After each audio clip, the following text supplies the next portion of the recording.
Salut à tous, c'est MaxDK16 et aujourd'hui on se retrouve pour une nouvelle vidéo pour une configuration de PC. Donc une config à 500 euros, 506 euros plus précisément. Donc je vous rappelle que la config parfaite n'existe pas, mais que pour moi cette config est la meilleure. Voilà. Après je voulais aussi vous préciser que la config est sur Top Achat. Donc Top Achat est le meilleur site français rapport qualité-prix. Et puis je vais tout de suite vous laisser passer à la config. Allez. Donc nous allons maintenant passer aux Zalman Z3+, donc le boîtier qui est vraiment à un prix imbattable puisqu'il est à 36,90 €. Donc pour ce qu'il comporte, c'est vraiment très bien. Donc c'est un boîtier moyen tour. Donc il accepte des cartes graphiques jusqu'à 360 mm, donc c'est vraiment très bien. Un ventirad de 160 mm, la carte mère ATX ou micro ATX, voilà.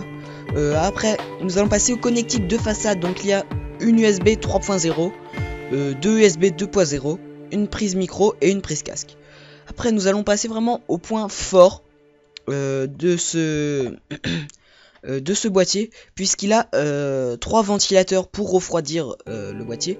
Donc un ventilateur 220 mm en façade avec des LED. Donc ça rend vraiment assez classe. J'ai vu des photos, je vous en mettrai au montage, c'est vraiment assez classe. Après un ventilateur en haut 220 mm toujours, et un à l'arrière 220 mm encore une fois.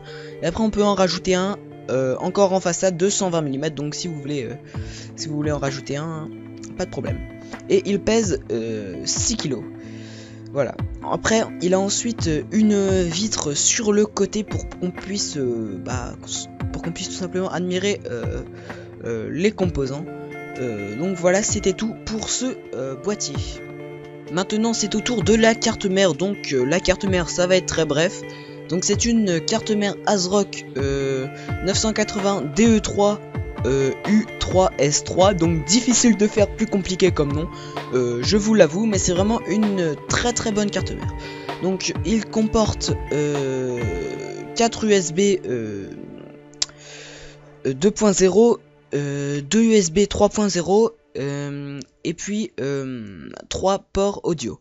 Donc je vais pas rentrer dans les détails pour cette carte mère. Ah oui, j'avais oublié, c'est une carte mère de format ATX. Donc je ne vais pas rentrer plus dans les détails parce que je trouve que ça ne sert à rien, vu que je vous ai déjà tout préparé la config, et puis vu qu'elle sera dans la description, vous pourrez aller voir pour des informations complémentaires. Donc nous allons tout de suite pouvoir passer au prochain composant. Et nous allons maintenant passer au processeur. Donc le processeur, c'est un AMD FX 6300 Black Edition cadencé à 3,5 GHz, et en ce moment vous avez un jeu offert. Donc pourquoi j'ai pris un AMD? Tout simplement parce que à des configs de bas prix, vraiment les AMD remportent largement la course. Il est à un prix de 93,95 €.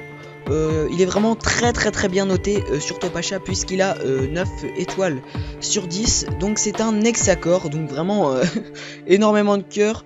Enfin franchement, ce processeur est, on va pas dire parfait, mais pour ce prix là c'est vraiment très bien. Par contre il consomme 95 watts, donc c'est un petit peu beaucoup, mais franchement on peut rien dire parce que pour ce prix là c'est vraiment un excellent processeur. Voilà. Donc le prochain composant est tout de suite après. Maintenant nous allons passer à la RAM. Donc la RAM ce sera du 8 Go de Kingston en DDR3, donc du 1333 MHz à un prix de 69 €. Donc c'est vraiment pas cher pour 8 Go de RAM, même si c'est du 1333 MHz. Franchement c'est quand même pas très cher. Donc c'était vraiment très bref aussi pour cette RAM, parce que j'estime qu'il n'y a pas besoin de passer vraiment beaucoup de temps. Je rajoute aussi que le design n'est pas extraordinaire, je vous l'avoue, mais c'est du 8 Go, c'est assez puissant, bien assez puissant en tout cas, pour une config à 500 €. Donc nous allons tout de suite pouvoir passer au prochain composant. Et maintenant nous allons passer à une étape cruciale pour la config d'un PC gamer. Il s'agit de la carte graphique. Donc la carte graphique, ce sera une Asus Radeon R7 265 Direct CU2 de 2 Go avec encore une fois 2 jeux offerts sur cette carte graphique. Donc cette carte graphique vaut 142,50 €. Pour ceux qui ne connaîtraient pas cette carte graphique mais connaîtraient la GTX 660, elle est un tout petit peu moins puissante que la GTX 660, mais c'est quasiment équivalent. Avec ça, vous êtes sûr de faire tourner Battlefield 4 en ultra, avec les scènes où il y a vraiment beaucoup d'explosions et tout, peut-être à 25 FPS grand minimum, mais ce sera généralement entre 30 et 40.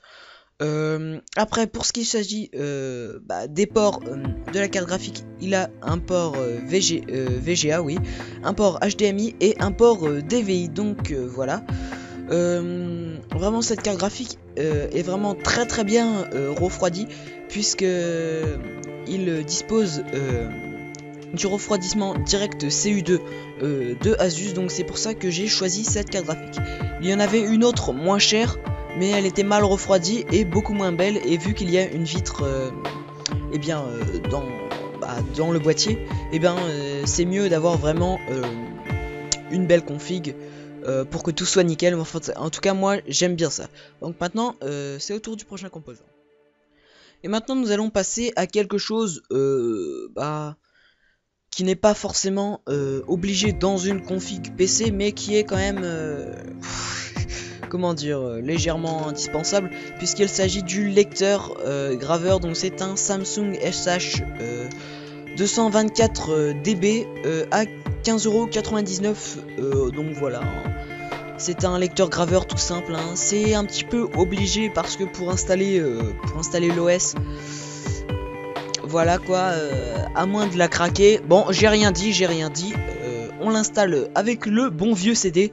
Non, mais c'est vraiment indispensable, pour moi en tout cas, pour la config d'un PC. On va pas vraiment s'attarder sur les caractéristiques puisqu'il n'en a pas énormément. Enfin, vous irez voir si vous voulez plus d'informations. En tout cas, moi je m'y connais pas vraiment en lecteur graveur, donc je vous laisse aller regarder. Et maintenant nous allons passer au disque dur. Donc le disque dur, ce sera un Seagate Barracuda de 1 Teraoctet. Pas de surprise, c'est vraiment l'excellence du disque dur. Pour ce genre de choses, il n'y a pas mieux que les Seagate Barracuda rapport qualité-prix. Donc il est à 51,90 €. Donc franchement, un prix raisonnable pour un disque dur. Mais après, on va pas vraiment s'attarder sur ce type de disque dur. Il est à 7200 tours minute, voilà, classique. Donc on va pas s'attarder sur un disque dur, et nous allons tout de suite passer au prochain composant. Et nous allons maintenant passer à l'alimentation. Donc l'alimentation, c'est une FGA 500 watts à un prix de 41,90 €. Donc c'est une alimentation non modulaire. Qu'est-ce que je pouvais dire d'autre? Elle a un ventilateur de 120 mm. Elle est certifiée 80+ bronze. Donc voilà, c'est vraiment une bonne alimentation. Après, elle est non modulaire, mais pour ce prix, on va dire que enfin voilà, c'est vraiment pas cher. Voilà. Donc on va passer à la conclusion. Et maintenant nous allons aller sur la conclusion. Donc la conclusion que j'en ai de cette config, c'est que c'est vraiment une très bonne config pour ce prix là. Donc c'est vraiment une config d'entrée de gamme pour vraiment ça commence à être un petit peu la config de gros gamers.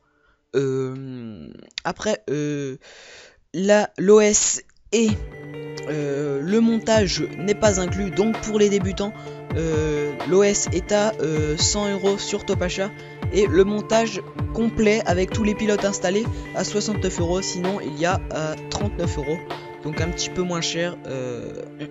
Mais vous n'avez pas tous les pilotes d'installer, vous avez juste l'intérieur du PC qui est monté. Voilà, donc je vous rappelle encore une fois que la config parfaite n'existe pas. Donc si vous voulez modifier quelques composants que vous ne trouvez pas super, n'hésitez pas. Aussi n'hésitez pas à mettre un petit like ou à mettre un dislike, et dites-moi pourquoi. Dites-moi aussi si cette config peut être améliorée. Donc c'était Max DK16, et puis salut, bye bye, ciao.